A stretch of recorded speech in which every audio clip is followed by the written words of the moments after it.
there any statement you would like to make before I proceed with sentencing on those counts? No. So what I've always seen is a future version, I suppose, or his current version is a resurrected being, but he has blonde hair. I gotta get it right at least. Okay. Maybe lighter than expected. Well, yeah. Mm-hmm. So my visions of Jesus are fairly clear, especially the visions I had of him in the future. He did have longer hair. It was, when I saw it, almost to his shoulders. It wasn't a buzz cut or anything. And I'd say he had blue eyes, definitely radiant, but they were so powerful and piercing that, they were almost crystal clear in some cases, it seems, but blue seemed to be the standard color. Tacet, consentire, videtur. I got nightmares in my head, I fear thoughts build up until I can't hear. My mind fills up into a creature, and it haunts me somewhere much deeper. I got nightmares in my head, I fear thoughts build up until I can't hear. That my mind fills up into a creature, and it haunts me somewhere much deeper. Hello and welcome to True Crime Rocket Science, the most authentic voice and community in true crime. Foundationally, the Vallow and Daybell cases, representing one of the worst cases I've ever seen in more than 10 years covering true crime, are underwritten by the Mormon faith. We've seen the Mormon faith passing through true crime from time to time. Jodi Arias and Travis Alexander is one infamous example. To be fair, we've also seen other faiths materialize in the true crime fabric. The Ramseys were Episcopalians and occasionally attended a Presbyterian church. The McCanns were Catholics. Some defendants grew up in a Christian setting but were fairly secular, like Amanda Knox. But in this analysis, we want to focus on Mormonism, firstly as it relates to the Doomsday couple, but secondly as it relates, and if it relates, to true crime in general. Before we get to that analysis, if you haven't subscribed to the channel, please do. If you enjoy this analysis, and it certainly is not going to be very popular with a lot of people, it takes some courage to go into this area. But if you're finding this analysis useful, please like, share, leave a comment. You can also hit the thanks button, and let's get started. So, Mormonism and Violence actually has its Wikipedia page. We're not going to go through much of it except to highlight arguably the most famous instance besides Doomsday Dad and Mom, Laurie and Chad. Before we deal with that, I want to just quickly jump into an interview Nate Eaton had with Summer Shiflett, Laurie Vallow's sister, and listen to what she says when he asks her this really pertinent question. Do you think that Chad is in a delusion, or that Chad truly believes all these religious things? No, I don't think Chad has one religious belief. I think he is, I don't know if he can help it if he was born this way, but I think he's completely void of all empathy, regret, of accountability. I think he has manipulated his whole life and learned to fake it, and a lot of manipulators use religion to get their way. What do you think? Do you think Chad really believed what he claimed to believe? And I'll put a link to that podcast. It's a SoundCloud link. I'll put a link to that in the description so you can listen to the whole about 30 minutes of it. And what's really interesting is to hear Melanie and Laurie mmming and cooing and basically silently consenting and agreeing with Chad every step of the way. Tacet, consentire, videtur. And that brings us to Under the Banner of Heaven. John Krakauer writes about the backstory to the Mormon faith in his book, Under the Banner of Heaven. It's since been made into a Disney Plus drama starring Andrew Garfield. Have you watched it? If you haven't, make sure that you do. It'll give you a much deeper understanding of what you're talking about here. And I think it's fair to say Krakauer's take is a reasonable take, and for the lack of a better word, mainstream. It's a mainstream take on Mormon faith, and more in particular, extreme Mormon faith, but even more in particular, Mormon faith that's taken to extremes that then leads to criminal conduct. Now, right now, the Mormon faith isn't on trial in the court. I don't think it's been discussed really that much, even in the aftermath. Perhaps because the court itself is stocked with Mormon folk. And I think Christianity, Mormonism, religion, faith has all been given a pass. It's like, well, this guy is just a total anomaly, and it's got nothing to do with the religion itself. But also the folk in the court, the lawyers, the jurors, the judge, many of them are Mormons as well. So you can imagine they would think that. But in a case where there's a body count of at least 4, perhaps 5, almost 6, I would think it behoves the court to consider the foundational aspects of this case. Do you think they will? Do you think they did in court? I don't. I didn't. Now, I'm the first to admit I'm not an expert on Mormons, although I did read an excellent book that feels like walking in the shoes. It feels like the inside story into the extremes of that faith. It's educated by Tara Westover. Make sure you read that if you haven't already. The blurb of that book reads, Tara Westover was born in rural Idaho, grew up preparing for the end of days, watching for the sun to darken, for the moon to drip as if with blood. She spent her days prepping, hoping when the world of men failed, her family would continue on, unaffected. Sound familiar? In this analysis, we're going to address this topic super lightly in 3 dimensions. Number 1, blood atonement. Number 2, the Lafferty murders. And number 3, a personal commentary or gripe. If you feel like I've prioritized a certain area too little or too much, or you disagree with my perspective, let me know in the comments, and let's try and start a discussion around this really important topic. But let's start the discussion with number 1, blood atonement. Blood atonement is the controversial concept that there are certain sins to which the atonement of Jesus does not apply, and before a Mormon who has committed such sins can achieve the highest degree of salvation, he or she must personally atone for the sin by having their blood spilt upon the ground, that the smoke thereof might ascend to heaven as an offering for their sins. And this is from, as I say, this Wikipedia page dealing with these generic concepts of blood atonement as dealt with in the Mormon faith.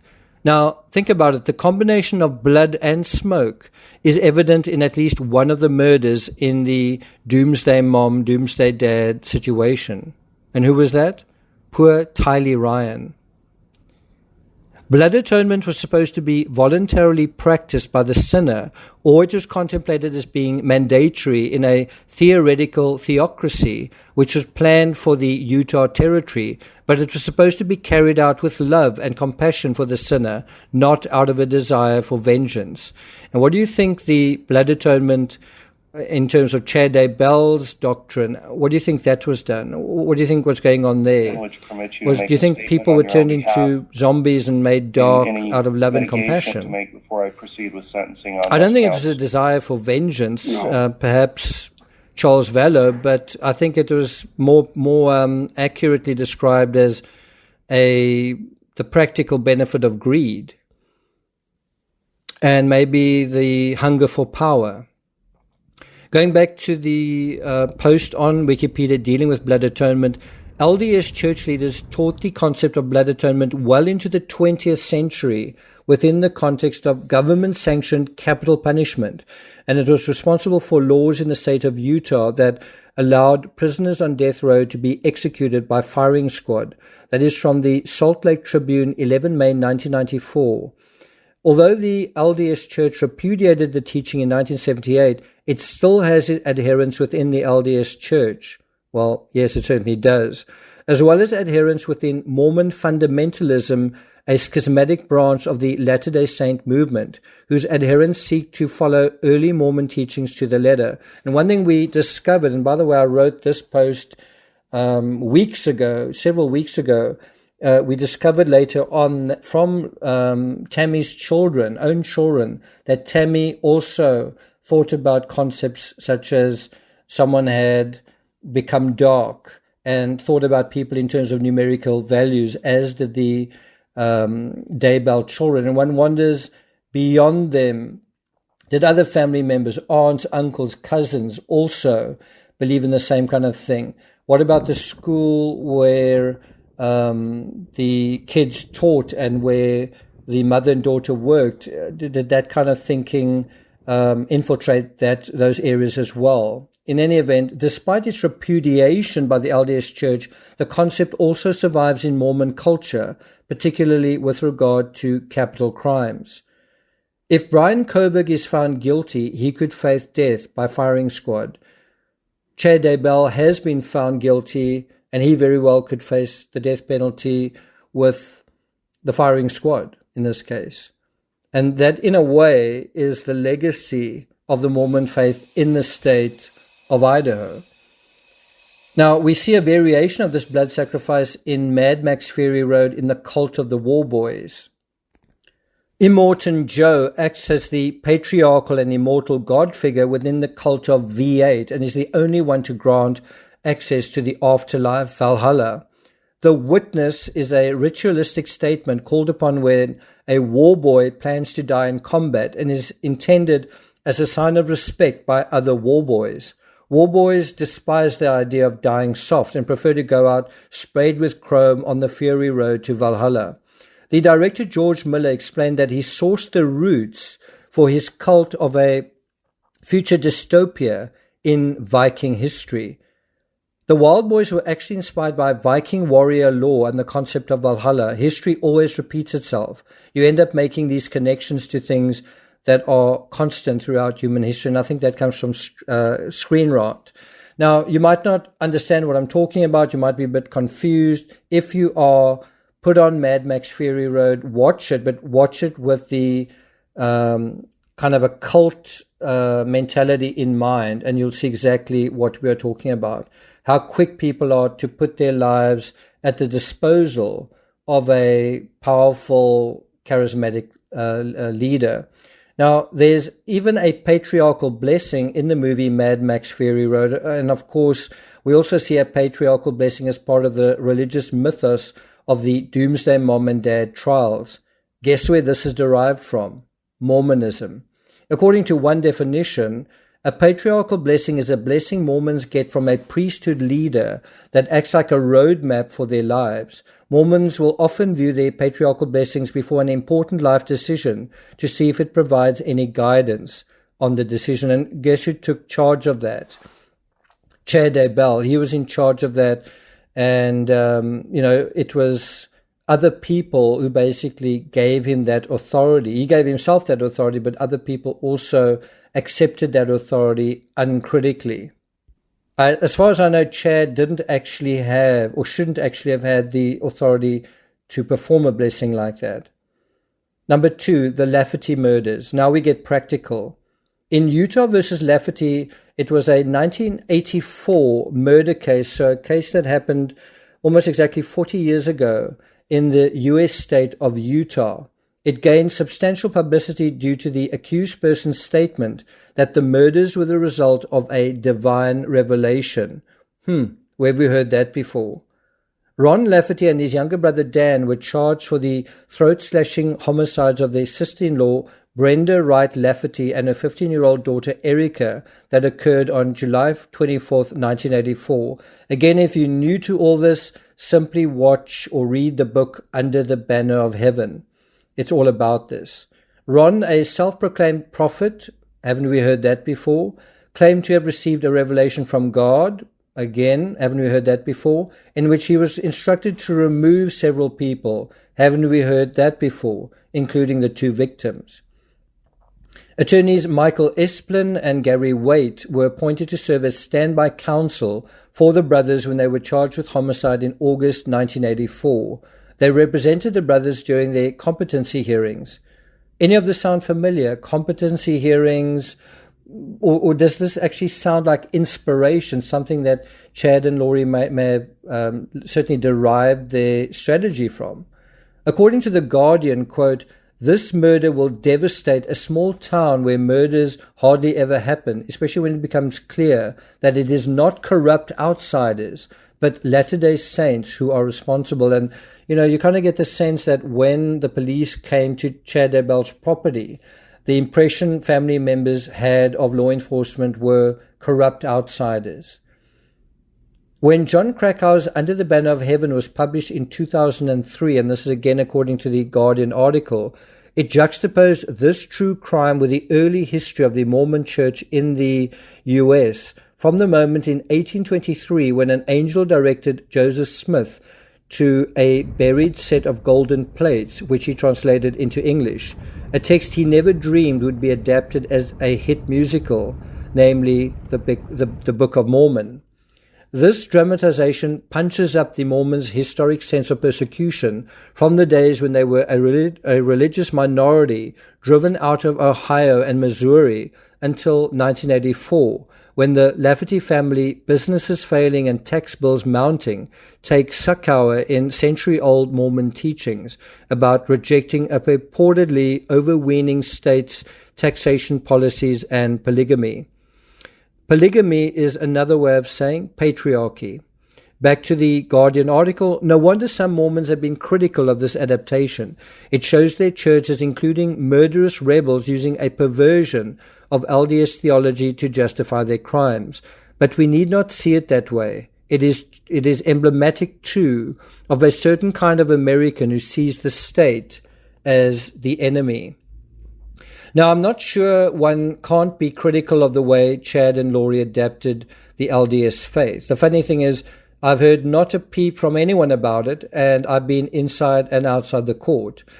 If there have been peeps to offer, since I'm not a Mormon, I guess that automatically makes me a godless, ignorant outsider and an infidel. But, if you heard some peeps somewhere, let me know. If you've got some thoughts on the subject, let me know.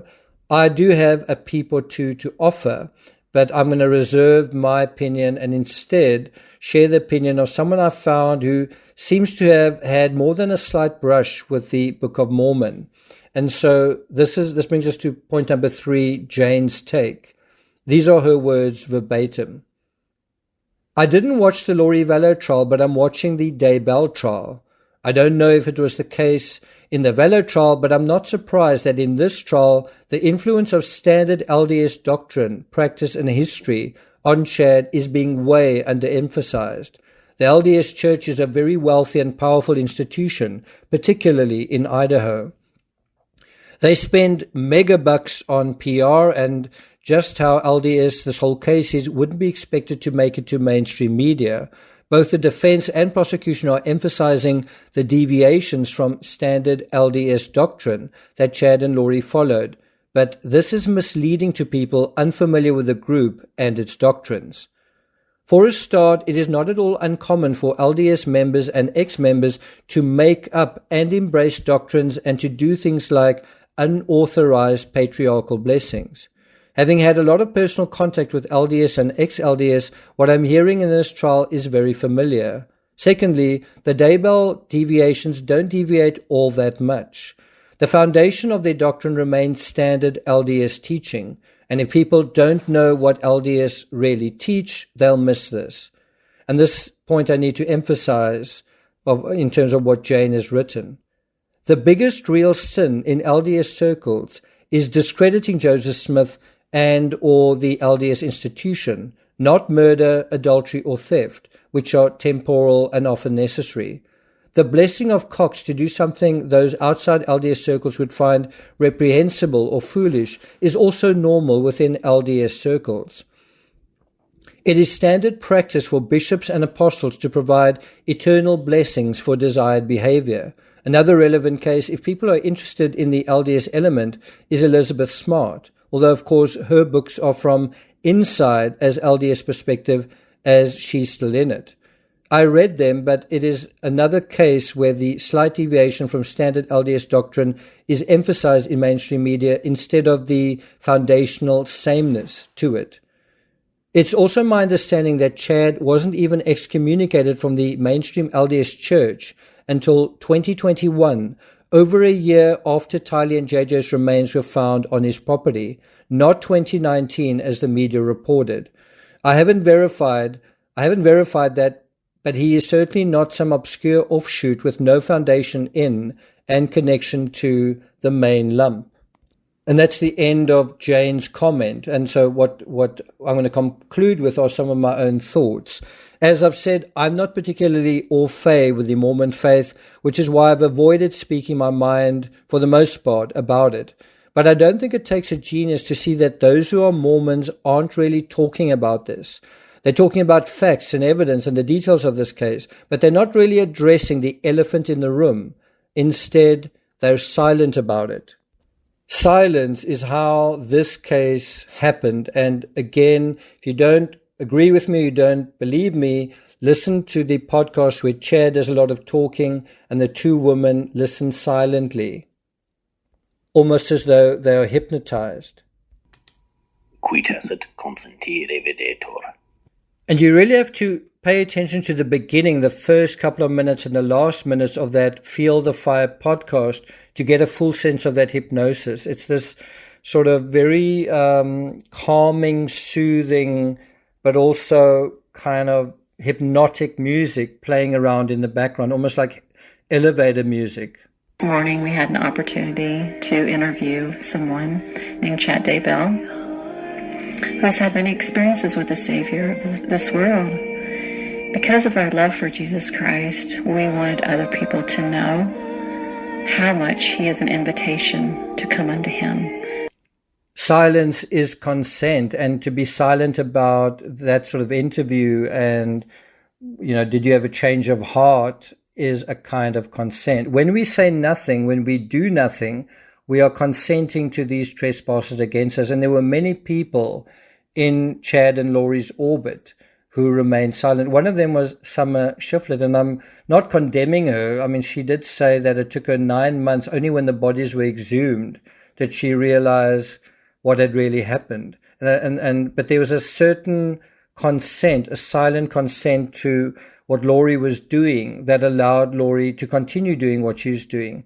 And we need to be very careful playing into that sort of thing. Think about it. One of the worst crimes we've ever seen in true crime history, a huge crowd following it. And yet this vast sea of silence still surrounds the foundational elements of the story. When is that craven silence going to be broken? Because you know what? If we are uncritical about history, history repeats itself. Thank you for listening, and I'll see you guys next time.